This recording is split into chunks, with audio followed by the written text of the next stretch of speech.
Assalamualaikum warahmatullahi wabarakatuh. Nah, kali ini saya akan mencoba untuk menjelaskan seluk-beluk dari mata kuliah pengukuran besaran listrik. Pengukuran besaran listrik ini berisi tentang pembelajaran teori mengenai prinsip dasar pengukuran besaran-besaran listrik menggunakan berbagai instrumen yang biasa digunakan di dunia akademik dan dunia industri. Secara garis besar di sini yang diukur adalah besaran listrik dasar seperti tegangan, arus, resistansi, daya, energi, induktansi, dan kapasitansi menggunakan instrumen elektrik analog atau digital dan juga instrumen elektronik analog dan digital. Setelah mengambil mata kuliah ini, mahasiswa diharapkan menguasai prinsip kerja dasar dari pengukuran besaran listrik menggunakan berbagai instrumen dan mampu menerapkannya dalam pembuatan purwarupa yang menjadi proyek akhir dari mata kuliah ini. Nah, adapun kemampuan yang diharapkan dimiliki oleh mahasiswa setelah menyelesaikan perkuliahan ini itu ada 7 poin. Yang pertama itu mahasiswa mengetahui dan mampu menjelaskan konsep besaran satuan bagaimana timbulnya kesalahan-kesalahan dalam pengukuran besaran listrik. Yang kedua, mahasiswa mampu menjelaskan klasifikasi dari klasifikasi dan instrumen pengukuran besaran listrik. Yang ketiga, mahasiswa mampu mengaplikasikan pengetahuan prinsip kerja dari instrumen elektrik analog dalam mengukur arus, tegangan, resistansi, daya aktif, daya reaktif, dan energi.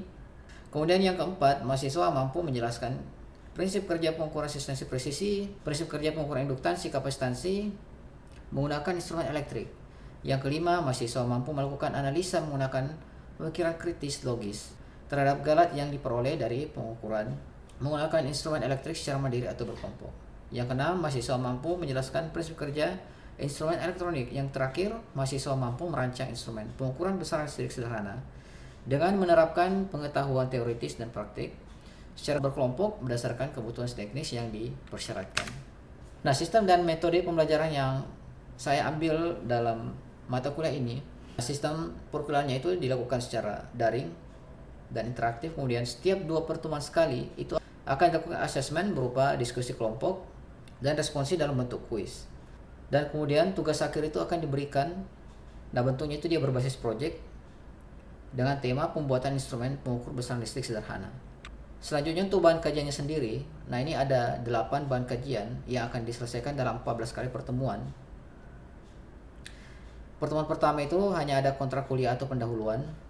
Pertemuan kedua itu akan ada penjelasan mengenai konsep besaran satuan dan berbagai macam kesalahan yang bisa saja terjadi dalam pengukuran besaran listrik. Yang ketiga itu ada klasifikasi instrumen pengukuran besaran listrik. Pertemuan keempat, 5, dan keenam, nah itu akan membahas tentang prinsip kerja dari instrumen elektrik analog dalam mengukur besaran listrik dasar, yaitu arus, tegangan, resistansi, daya aktif, daya reaktif, dan energi. Pada pertemuan ke-7 dan ke-8, pembahasan yang akan dibahas di situ adalah prinsip kerja pengukuran resistansi presisi, pengukuran induktansi dan kapasitansi menggunakan instrumen elektrik. Pembahasan yang ke-6 itu akan kita selesaikan pada 2 pertemuan, yaitu pertemuan ke-9 dan ke-10, itu tentang galat pada pengukuran menggunakan instrumen elektrik dan elektronik. Kemudian pada pertemuan ke-11 dan 12 itu kita akan bahas tentang prinsip kerja instrumen elektronik. Di pertemuan terakhir, di 2 pertemuan terakhir, nah di sini mahasiswa akan dibimbing untuk menyelesaikan tugas akhirnya. Jadi selama 2 pertemuan terakhir ini akan ada asistensi untuk bagaimana mahasiswa bisa menyelesaikan tugas akhirnya dengan baik. Nah, sumber pustaka yang dijadikan rujukan dalam pembelajaran ini adalah yang pertama itu karangan Erseda, judulnya Electronic Measurement and Instrumentation. Yang kedua kita menggunakan buku karangan David Bell dengan judul Electronic Instrumentation and Measurement. Kemudian yang terakhir, yang ketiga itu kita menggunakan pustaka yang dikarang oleh K. Kisore dengan judul Electronic Measurements and Instrumentation. Ini pada tahun 2012. Nah, kemudian untuk sistem penilaian mata kuliahnya berdasarkan metode penilaian yang sudah dipaparkan sebelumnya. Itu ada 3 metode penilaian. Yang pertama itu penilaian hasil diskusi, kemudian penilaian responsi atau kuis, itu bentuknya seperti kuis, dan terakhir adalah penilaian tugas akhir. Nah, kemudian detail dari rubrik penilaian yang digunakan dalam perkuliahan ini itu bisa dilihat lebih detail pada RPS-nya. Nah, untuk kuisnya sendiri, aspek yang dinilai itu ada 3 poin. Itu pertama adalah ketepatan dalam menggunakan rumus dasarnya. Kemudian yang kedua, ketepatan dalam menghitung dan penggunaan besarannya. Dan yang terakhir, yang ketiga itu adalah ketepatan menjelaskan jawaban naratif terkait dengan problem yang diberikan. Nah, kemudian untuk rubrik penilaian tugas presentasi. Nah, ini digunakan untuk menilai pemaparan presentasi hasil diskusi yang dilakukan oleh mahasiswa. Nah, yang pertama dinilai itu adalah organisasi dari presentasinya. Jadi bagaimana strukturnya itu kita nilai, kemudian isinya, kontennya. Kemudian yang terakhir adalah cara dia mempresentasikan. Nah, isi ini terkait dengan objektivitas dari hasil diskusinya. Adapun rubrik penilaian untuk proyek akhir, nah itu terbagi menjadi 5 kategori, dari sangat kurang menjadi sangat baik. Nah, jika misalkan purwarupanya itu sudah bisa bekerja tapi dia belum bisa menunjukkan pembacaan nilai yang tidak semestinya, maka itu tetap mendapatkan nilai yang bagus. Nah, jadi apabila rangkaian yang dibuat sudah benar tapi itu masih belum bisa menunjukkan pembacaan yang bagus, nah itu kita bisa berikan nilai dalam rentang 61 sampai 60. Tapi nilai yang sempurna itu bisa didapatkan hanya jika rangkaian, spesifikasi komponen dan perwarupanya sudah benar dan bisa bekerja untuk menunjukkan nilai-nilai besaran listrik yang sesuai. Kemudian dia bisa mempresentasikan alatnya itu dengan bagus. Nah, inilah dia sistem pembelajaran yang akan kita gunakan dalam mata kuliah pengukuran besaran listrik. Bismillahirrahmanirrahim. Assalamualaikum warahmatullahi wabarakatuh. Waalaikumsalam. Nah, pada pertemuan kali ini itu kita akan bahas tentang pengukuran induktansi dan kapasitansi. Nah, jadi selama ini kan kalian cuma biasa lihat alatnya saja, bagaimana alat ukur induktansi, kapasitansi, cara ukurnya seperti apa. Nah, di pertemuan kali ini kita akan bahas nanti tentang bagaimana cara kerjanya, bagaimana prinsip kerjanya. Oke, jadi pertama itu kita lihat dulu di sini ya. Kalau capaian pembelajaran mata kuliah ini pada pertemuan ini ya, itu diharapkan kalian mampu nanti menjelaskan prinsip kerja pengukuran resistansi presisi, induktansi, dan kapasitansi menggunakan instrumen elektrik. Nah, pada pertemuan pekan lalu, itu kan kita sudah bahas tentang klasifikasi instrumen. Jadi instrumen itu ada dua. Ada instrumen elektrik dan ada instrumen elektronik. Nah, kalau instrumen elektrik, itu di dalamnya cuma ada komponen R, L, atau C saja. Sedangkan kalau instrumen elektronik, itu ada komponen solid state dalamnya, seperti misalkan dioda atau transistor. Nah, itu akan kita pelajari di bab selanjutnya. Nah, kemudian di indikator penilaian, nah sesuai dengan pertemuan di awal kemarin, itu kan kita sudah jelaskan, kalau setiap 2 kali pertemuan itu akan ada assessment. Nah, assessmentnya ini berupa diskusi dan berupa kuis. Indikator penilaiannya itu, yang pertama adalah penguasaan, ini terkait dengan pertemuan kali ini ya, jadi indikator penilaian dari pertemuan kali ini tuh, kalian itu dinilai berdasarkan penguasaan prinsip kerja instrumen pengukur resistansi presisi, jembatan Kelvin, Kelvin double bridge, pengukuran indukansi dan kapasitansi. Oke, saya ulang sekali lagi, kalau ini merupakan pertemuan kedua ya dari subbab pengukuran resistansi dan induktansi beserta kapasitansi. Ini pertemuan keduanya dan setelah pertemuan ini itu akan ada assessment. Nah, kemudian indikator penilaian kedua itu adalah kalian mampu menghitung spesifikasi komponen instrumen pengukuran resistansi presisi, induktansi, kapasitansi secara tepat. Nah, jadi ketepatan kalian menghitung spesifikasi komponen yang digunakan dalam instrumen pengukuran resistansi presisi, induktansi, dan kapasitansi itu akan jadi penilaian. Dan indikator penilaian ketiga itu adalah kedalaman wawasan perkembangan dan state of the art instrumen pengukuran resistansi presisi, induktansi, dan kapasitansi.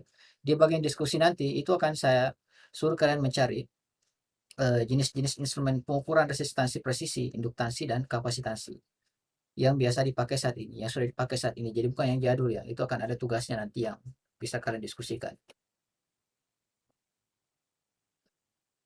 Oke, jadi barangkali saya masuk ke pembahasan teori. Baik, jadi untuk pengukuran induktansi dan kapasitansi.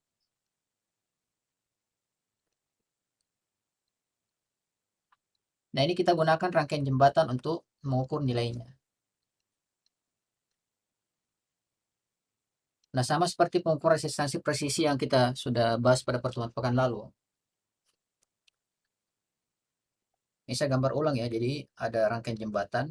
Rangkaian jembatan itu ada menggunakan 4 buah resistor ya, ini untuk pengukuran resistansi presisi. Nah, di sini ada detektor. Nah, ini R1, R2, R3, dan R4. Nah, biasanya di R4 ini dia ganti dengan Rx. Kita letakkan Rx di sini atau nilai resistor yang akan kita baca, berapa nilai resistansinya. Nah, bagaimana cara kita membaca nilai resistansi dari resistor ini menggunakan rangkaian jembatan? Nah, itu kita harus variasikan dulu. R1-nya kah, R2-nya kah, atau R3-nya. Jadi salah satu dari ketiga resistor ini kita variasikan nilainya sampai tegangan antara titik A dan B ini sama dengan 0. Jadi ketika VAB-nya sama dengan 0, maka kalian berhenti ganti nilai R1-nya. Berhenti variasikan nilai R1-nya. Nah, kemudian nilai Rx-nya itu kita bisa cari dengan relasi persamaan kesetimbangan dari rangkaian jembatan. Jadi ketika dia seimbang, perkalian silang antara resistansi-resistansi ini itu sama ya. Jadi ketika dia dalam kondisi seimbang, R1 dikalikan dengan Rx itu sama dengan R2 dikalikan dengan R3. Nah, dari relasi ini kita bisa cari nilai Rx, di mana Rx itu sama dengan R2 kali R3 dibagi dengan R1. Nah, ingat kalian jangan terlalu terpaku dengan rumus yang saya berikan ini. Yang perlu kalian pahami di sini adalah perkalian silangnya. Ini kali silang namanya. Jadi boleh jadi nanti di soal UTS-nya atau soal UAS-nya. R1 itu saya ganti dengan RA misalkan. Kemudian R2 jadi RB. Dan R3 itu jadi RC. Maka di sini nilai Rx-nya sama dengan ini perkalian silangnya. Jadi mungkin kalian tuliskan lagi bentuk bakunya. RA dikalikan dengan Rx sama dengan RB dikalikan RC. Maka Rx sama dengan RB kali RC dibagi dengan RA. Oke, jadi kalian dalam prakteknya, nah ini kita variasikan dulu nilai RA-nya. Ini salah satunya saja ya, terserah yang mana kita mau variasikan. Lalu kalau misalkan tegangan antara titik A dan titik B itu sudah seimbang, nah kalian masukkan ke rumus ini untuk menghitung nilai Rx-nya. Nah, ini prinsip dari pengukuran resistansi presisi menggunakan rangkaian jembatan. Nah, konsep ini kita bisa terapkan untuk mengukur nilai induktansi dan kapasitansi. Nah, caranya bagaimana? Ini kita ganti, di sini bukan lagi resistansi, tapi impedansi. Semua resistansi yang ada pada lengan ini kita ganti dengan impedansi. Kemudian sumber tegangannya itu yang tadinya DC, kita ganti menjadi sumber tegangan AC. Ini barangkali saya gambarkan lagi. Jadi di sini ada sumber tegangan AC, lalu di sini ada impedansi,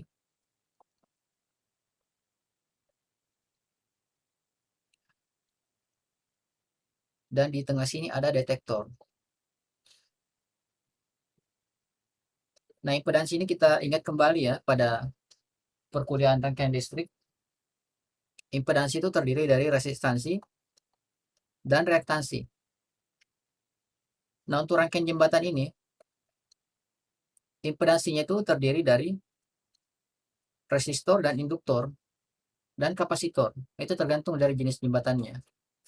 Nah, untuk lebih mudahnya barangkali kita ambil satu contoh rangkaian jembatan untuk mengukur induktansi. Tapi sebelumnya kita tinjau dulu detektornya ya. Jadi tadi kan kita sudah sepakat di sini kalau ini kita ganti dengan sumber tegangan AC. Lalu semua lengannya ini kita letakkan impedansi di sini. Jadi mungkin di sini ada Z1, ada Z2, ada Z3, ada ZX, di mana ZX ini adalah induktor yang akan kita ukur berapa nilai induktansinya. Jadi Z itu bisa cuma berupa R saja atau bisa cuma berupa X saja. Oke, kemudian detektor. Kalau di pengukuran resistansi presisi kemarin itu kita gunakan galvanometer di sini. Nah, galvanometer itu adalah suatu piranti yang bekerja berdasarkan prinsip permanent magnet moving coil atau koil yang bergerak dalam pengaruh medan magnet.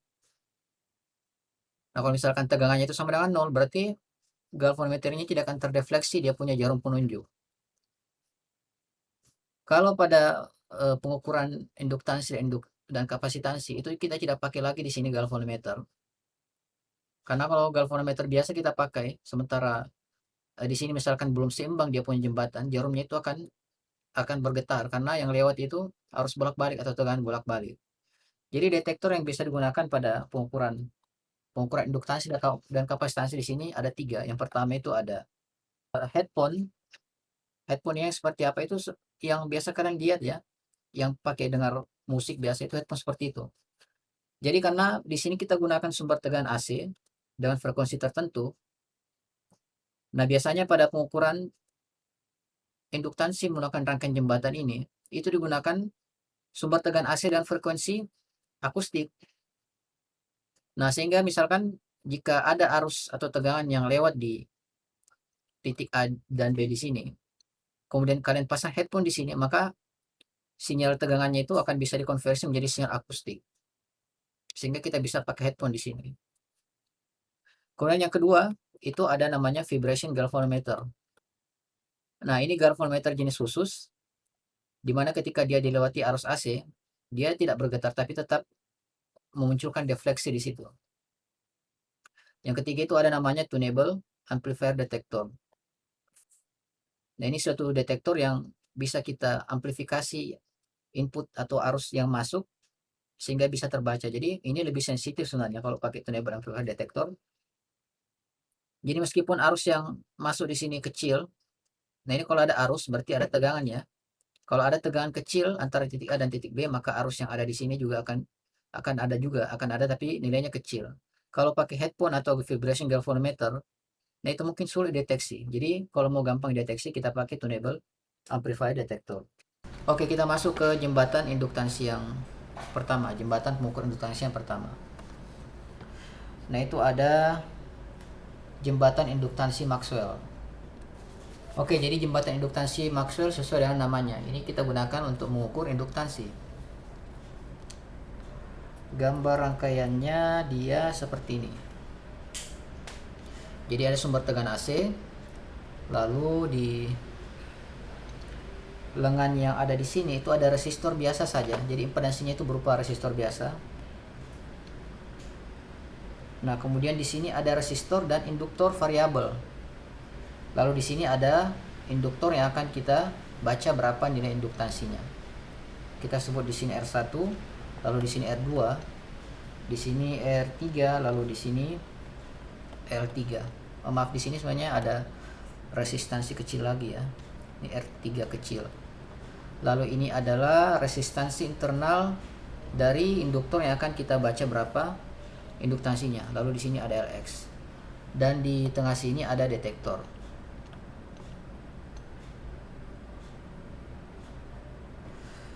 Nah, baik, jadi yang kita variasikan di sini adalah resistor R3 dan induktor L3.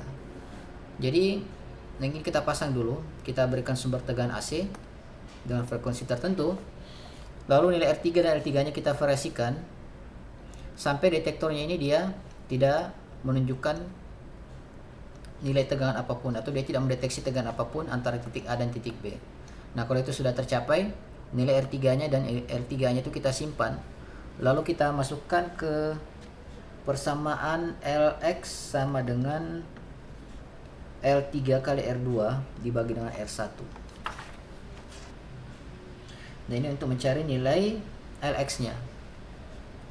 Jadi nilai-nilai dari induktansi dan resistansi pada rangkaian jembatan ini itu kita masukkan ke persamaan ini. Dengan syarat jembatan ini sudah berada dalam kondisi seimbang atau tidak ada tegangan antara titik A dan titik B. Nah, di sini kita bisa juga mencari berapa nilai Rx-nya atau resistansi internal dari induktor. Ini kita harus ingat sekali lagi ya, kalau induktor itu kan konduktor yang kita bentuk spiral seperti ini ya. Nah, itu kan namanya konduktor, pasti ada resistansinya. Resistansi internal dari induktornya. Ini Rx dan Lx-nya. Rx-nya itu kita bisa cari dengan persamaan R3 per R1 dikalikan R3 ditambah dengan R3 kecil. Nah, persamaan ini sebenarnya didapat dari persamaan kesetimbangan dari rangkaian jembatan. Nah, ini kita kalikan impedansi lengan-lengannya itu kita persamakan. Jadi R1 kali Rx ditambah Rx kemudian sama dengan R2 dikalikan dengan R3 ditambah Jx3.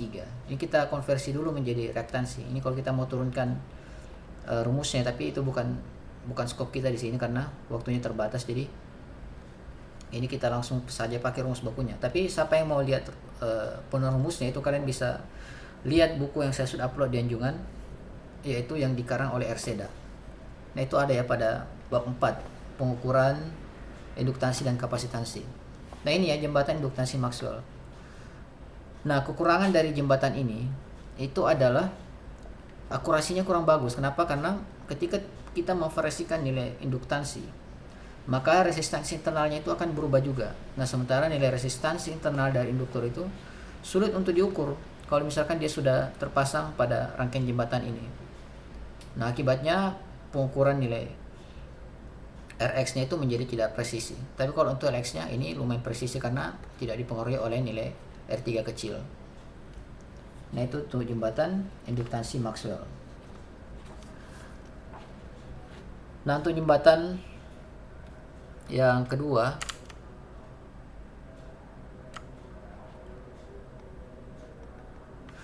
itu ada jembatan induktansi kapasitansi. Nah, jadi perkembangan dari jembatan induktansi Maxwell ini yang kita lihat tadi ada kekurangannya, yaitu ketidakakuratannya ketika kita gunakan untuk membaca resistansi internal dari induktornya.